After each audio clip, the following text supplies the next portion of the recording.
Chapter 3 of Your Psychic Powers and How to Develop Them. Recording by Pamela Krantz. Your Psychic Powers and How to Develop Them by Hereward Carrington. Chapter 3 Fear and How to Banish It. We are our own greatest enemies. We create the majority of the ills from which we suffer. In psychic investigation, more people have suffered from fear than from any other depressing emotion. But in 9 cases out of 10, these fears have been perfectly groundless, and the subject has had all his fears and worry for nothing. He has crossed his bridges before coming to them. Were he to reflect for a moment, he would find that the terrible things he feared very rarely came to him, that the majority of the experiences which he actually went through were of such a nature that he needn't have feared them at all. Fear wrecks, faith saves. Fear is not only useless, for the reason that it prevents nothing, but it is actually harmful from this double standpoint. In the first place, it helps to induce the condition we are fearing. As Job said, "That which I greatly feared has come upon me." He thought about and dreaded certain conditions so much that he doubtless created them, while had he not done so they would never have come upon him. Professor William James gives us a very good illustration of the way in which fear sometimes brings about its own fulfillment.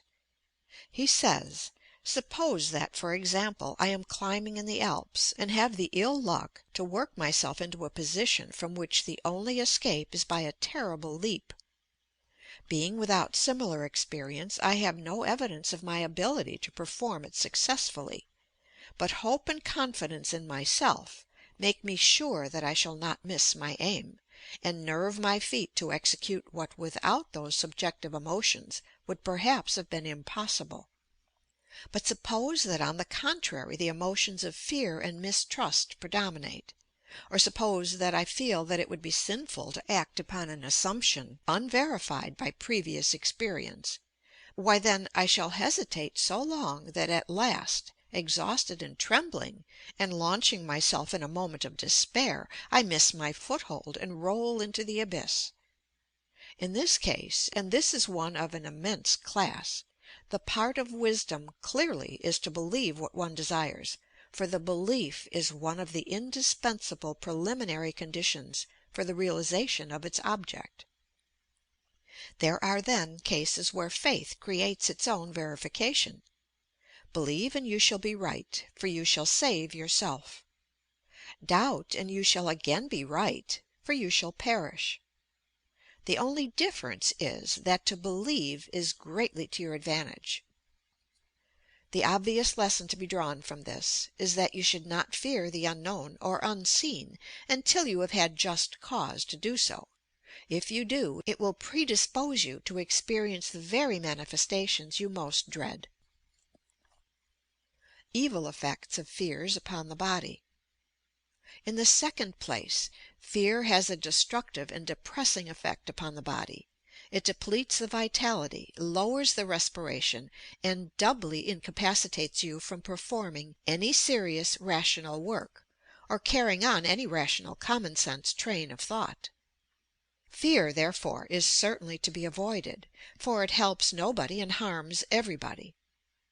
But, the reader may object, I cannot control my fear so easily. It is a thing beyond my power. I do not pursue fear, it pursues and overtakes me. To a certain extent this may be true. There are 2 kinds of fear, the unreasoning, instinctive fear, and the conscious, reflective fear. The former is a relic of our lowly ancestry, and is shared by all the higher animals. We cannot help that, but such fear, as a rule, is only momentary and is over in a few instants. We have the impulse to flee, etc., which demands immediate expression, but this instinctive fear may be overcome by the mind. Our reason tells us, upon second thought, that we have no cause to fear, and we stop abashed and ashamed of ourselves. This is not the fear which we have to correct, as a rule, since it is bodily rather than mental, and of short duration. The kind of fear to fear. The conscious, mental fear is that which bothers us and which we should learn to cure. We are sufficiently advanced in civilization and in the understanding of things spiritual to know that all is natural. Nothing is supernatural. Even if a spirit returns to us, that is a natural event, though it may not be a common or ordinary event, and for this reason we call it supernormal. But why should we be afraid of the spirit of a dearly beloved friend or relative, or even the spirit of a stranger coming to us in this way, any more than we should be afraid of it when coming to us in the flesh? It is the same spirit. In one case possessing a physical body, in the other case animating only an ethereal body. Of what is there to be afraid? Spirits are but human beings, such as ourselves. We are spirits here and now, just as much as we ever will be. Spirits are, in fact, human beings who have passed through a certain experience, called death. And as Professor Minot Savage says, they are just folks. Why, therefore, should we be afraid of them? The powers of darkness. We must school the mind to reflection, and by due exercise of the reason and the will, not to be afraid of such happenings, but rather to accept them and be thankful for them, and to treat them either as scientific happenings or as spiritual events of great significance and help. In either case there is truly no cause to fear. It is true that in the case of many persons, darkness brings with it a peculiar sense of dread, which is experienced by nearly all children, and which is to a certain extent shared by many animals. A dog will go to the door of a dark room, peer in, and slink away. Even insects often refuse to go into dark places. The cat alone seems to enjoy the uncanny sensation which accompanies darkness. And we know that cats are proverbial ghost lovers, while dogs are the reverse. It may be that there is more truth in this belief than many realize. We know that the orthodox devil was known as the king of the powers of darkness, and all evil things are associated with that state. On the other hand, Jesus was said to be the light of the world, and light always accompanied spiritual manifestations, as it does today. The expression made use of by Mr. Hamlin Garland some years ago in his book The Tyranny of the Dark may therefore have a certain foundation. There are perhaps principalities and powers which can operate more freely and fully in the dark than in the light, but only if they are allowed to do so by the fear and the attitude and mind of the person experiencing them. We remember that in Pilgrim's Progress the travelers were repeatedly warned that no harm could come to them so long as they faced their spiritual enemies. And we must remember the words of the greatest of all psychics, "Resist the devil and he will flee from thee." All we have to do, therefore, in order to prevent the domination of any evil thought or power is to fight it, resist it, meet it strongly and courageously with calmness and decision, and it will melt before your attack like dew before the rays of the morning sun. Evil emotions. Mr. Horace Fletcher, in his little book on Happiness, says some very good things regarding fear, which he defines as an expression of fear thought. Fear thought, according to this author, is the self-imposed or self-permitted suggestion of inferiority. It is both a cause and an effect of selfishness. It is the taproot of evil. The body is a mirror in which all states of the soul are reflected. Perhaps the most extensive of all the morbid mental conditions which reflect themselves so disastrously on the human system is the state of fear. Dr. Hack Tuke, in his book The Influence of the Mind upon the Body, cites a number of well authenticated instances of disease having been produced by fear or fright. Insanity, idiocy, paralysis of various muscles and organs, profuse perspiration, turning the hair gray in a short time, baldness, nervous shock followed by fatal anemia, malformation of the embryo, and even skin and other diseases, apparently more removed than these from the effects of the mind, were traced to the effects of fear and other mental disturbances. He pointed out also that epidemics such as cholera, smallpox, diphtheria, and other malignant diseases obtain a footing in a community largely through the fear of the inhabitants, and that hundreds and even thousands of persons fall victims to their own mental conditions. How fear causes sickness. How does fear operate upon the body to produce sickness? Largely by paralyzing the nerve centers, especially those of the vasomotor nerves, thus producing not only muscular relaxation, but capillary congestions of all kinds. It is an interesting fact that fear and all depressing emotions of a similar nature serve to constrict or contract the body, while mirth, love, altruism, and all the higher emotions serve to produce both physical and mental relaxation, opening up the mental and physiological doorways of the organism. The term "frightened to death" is not a mere expression, but is founded upon valid physiological and psychological laws. A Southern physician has reported an interesting case. It was that of a big burly Negro who supposed that he had been fatally shot. Fear had seized him with tremendous power. He shook like an aspen leaf. He bordered on the state of collapse, and death seemed imminent. Not finding any blood, the examining physician ordered all his clothes removed, and while he was being undressed, a flattened bullet fell upon the floor. The doctor exhibited the bullet to the frightened patient, explaining that he had had a miraculous escape, whereupon his circulation was immediately restored, his countenance improved, his temperature became normal, and the look of life returned to his eyes, which had been fixed with the gaze of death, while a broad grin crept over his face. The Negro got down from the operating table and dressed, apologized for the fuss he had caused, and walked home. Fear is contagious. Fear has the peculiar power of being extremely contagious. Under the proper conditions, fear manifested by one person is instantly communicated to the entire company. They feel little chills run up and down their spines, their hair begins to stand on end, and a cold perspiration breaks out here and there over the body. This shows the profound effect which this emotion has upon the bodily functions, and also how easily it may be acquired without reason. Fear has the power of almost stopping the heart, and paralyzing the entire nervous system.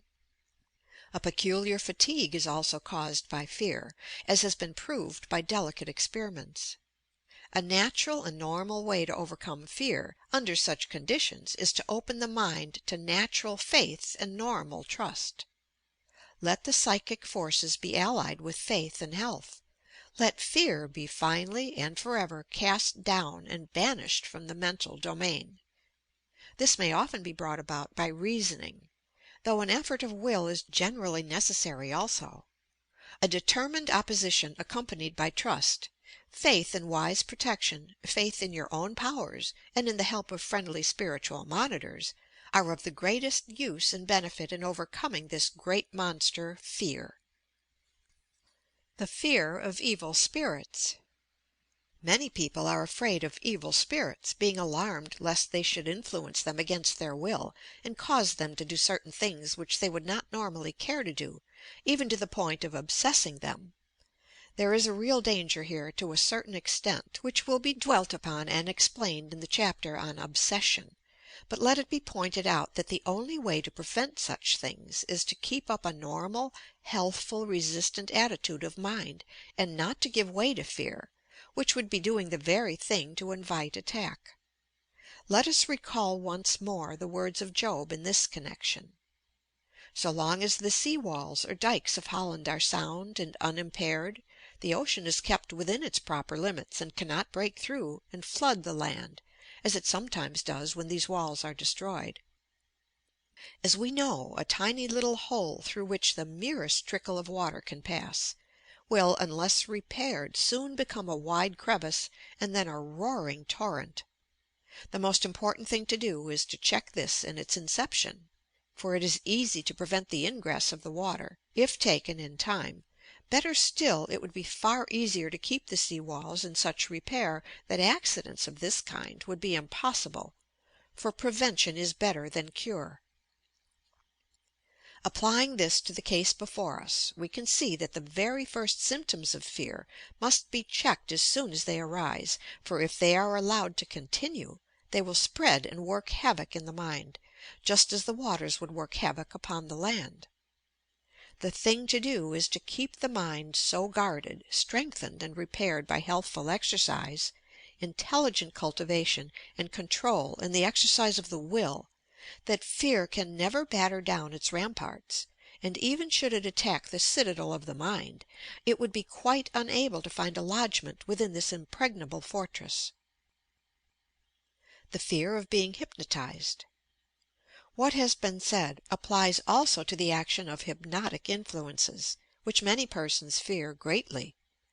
They are afraid of being hypnotized by some distant operator, and this fear sometimes becomes with them a veritable phobia, so that we occasionally find insane asylum patients who have become completely unhinged on account of this fear. We can see from this how useless, how exceedingly harmful fear of this character is, and it is more than useless, it is ridiculous. No one can be hypnotized against his own will by a distant operator in this way, as many suppose. If they feel influences of this character, these feelings are the result of their own disordered imagination, and are not due to any outside influence whatever. An individual really hypnotizes himself, the operator directing his own mental powers into certain channels so that this is brought about. If he resists the suggestion, as every one can do at first, it is impossible for any one to hypnotize him. Why such fears are groundless. The only way in which a person can be hypnotized from a distance is the following. If an operator has hypnotized his subject a great many times and repeatedly suggested to him, when in the hypnotic trance, that he is becoming more suggestible, that he can easily go off to sleep, that he has only to think of the operator in order to fall asleep, etc., he may succeed in making the subject so sensitive, after a certain length of time, that this condition is really brought about. The subject tends to fall into trance on the slightest provocation, but such cases are abnormal and are rarely met with, and, as I have just said, this condition cannot be brought about until the subject has been hypnotized several times and these suggestions given to him. These are well-known facts which any experienced hypnotist will sustain. This being so, it may readily be seen how absurd it is to fear telepathic suggestion from a distant operator, whom perhaps you have never seen. It is entirely illusory, and you need in reality have no fear whatever in this connection. The will, if exercised, is supreme. End of Chapter 3. Fear and How to Banish It. Recording by Pamela Krantz.